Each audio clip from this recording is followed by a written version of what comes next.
दिव्यजननी श्री माँ परम प्रभु श्री अरविंद,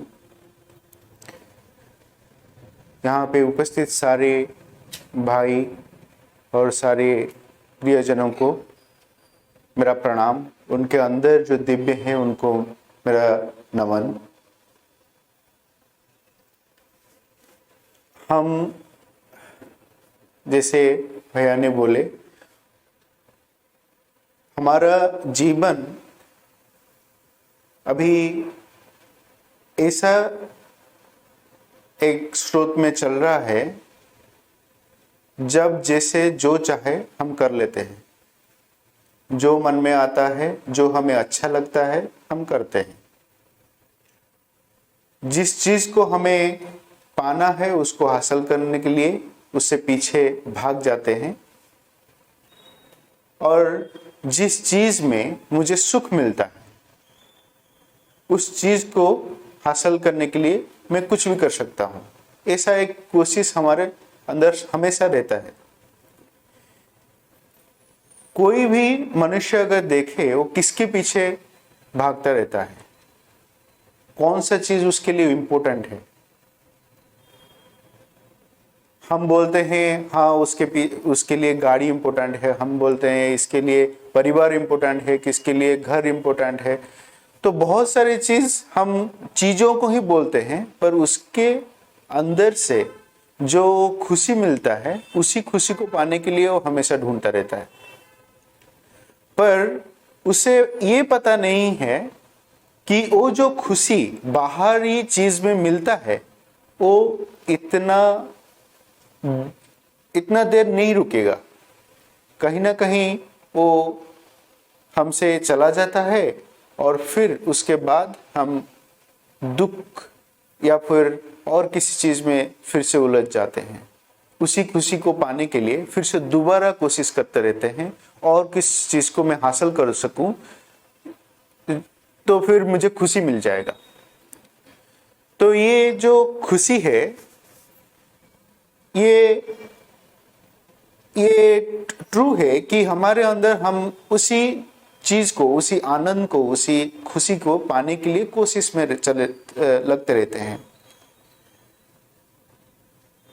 पर हमारे अंदर और एक ऐसी चीज है जिसे हम अगर उससे साथ जुड़ जाएं, उसको पहचान पाएं, वो क्या चाहता है, उसी हिसाब से हमारे सारा जीवन अगर केंद्रित हो जाए तो तभी जाके उस खुशी को, जो खुशी चिरस्थायी है, जो खुशी इटर्नल है, उसको हम चख पाएंगे। थोड़ा सा स्वाद उसका मिल सकता है, पर उसके लिए हमें समय देना पड़ता है, उसके लिए हमें अंदर को जाना पड़ता है, कंसंट्रेट होना पड़ता है। इस बाहरी चीज में जब हम हमारे समय व्यतीत करते हैं, उससे थोड़ा समय निकाल के हमें कैसे उस चीज को ढूंढ पाएं, उसके लिए हमें अंदर जाना पड़ेगा। तो अगर असल में इस धरती में कोई भी चीज उसका ट्रू वैल्यू रखता है, तो जो हमेशा के लिए रहता है उसका ट्रू वैल्यू है। जो चीज चला जाता है, बाहरी चीज हमेशा चला जाता है। कोई भी हमें अगर कोई भी मनी इनकम कर लें वो भी चला जाता है। कभी घर बना देते हैं, कुछ दिन के बाद वो भी खराब हो जाता है, उसको रिपेयरिंग करने पड़ता है। कोई अगर कुछ भी कार खरीद ले और कोई भी चीज आप खरीद ले, बाहरी चीज जितने भी खरीद ले, वो सारे चीज कुछ दिन के अंदर उससे वो चला जाता है, फिर से दोबारा चीज शुरू करना पड़ता है। पर जो भी चीज अनंत है, जो भी चीज इटर्नल है, उसका ट्रू वैल्यू होता है। और उसी इटर्नल चीज का बाहरी स्वरूप हमें सिर्फ दिखाई देता है, अंदर का कुछ चीज हमें मालूम नहीं पड़ता है। तो हमें कोशिश करना चाहिए कि वो अंदर का चीज कहाँ है उसे ढूंढना चाहिए।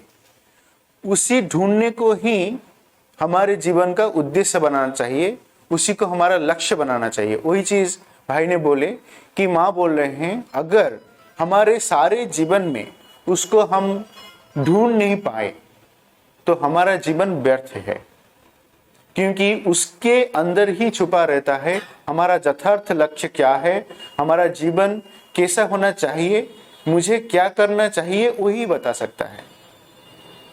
बाहरी चीज हमें हमेशा उसी उलझन में रखता है ताकि हम उसको ढूंढ ना पाए।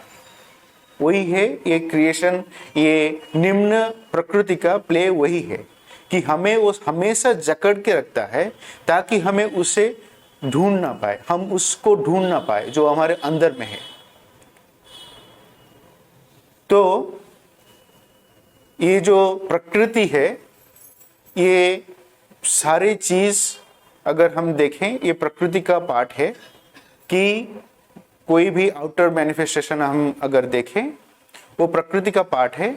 और जितना भी उसमें जो भी सब क्रिया होता है, जो भी सब हमारे अंदर जो भी सब इम्पल्सेस आता है कि हमें ये अच्छा लगता है मैं खा लूं, ये मुझे अच्छा लगता है मैं उसको खरीद लूं, पर उसका पीछे अगर हम उसी को इटरनली ढूंढने के लिए कोशिश करें, जो चीज इटरनल है उसके पीछे क्या चीज इटरनल है हमें ढूंढना है, वो है आनंद। उस आनंद, इटरनल आनंद को अगर ढूंढने लगे तो पहले हमें इस रास्ते पे जाना पड़ेगा। तो उसको अंदर में जो सत्ता है उसको पहले ढूंढना पड़ेगा। उसी के साथ अगर हम मिल जाएं तभी जाके वो इटरनल चीज को हम हासिल कर सकते हैं या फिर उसको पा सकते हैं।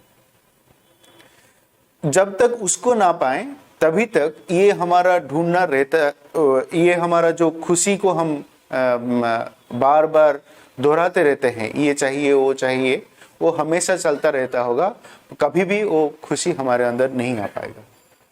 तो ये थोड़ी सी मुझे बोलना था। Thank you. अभी भैया नहीं बोलेंगे।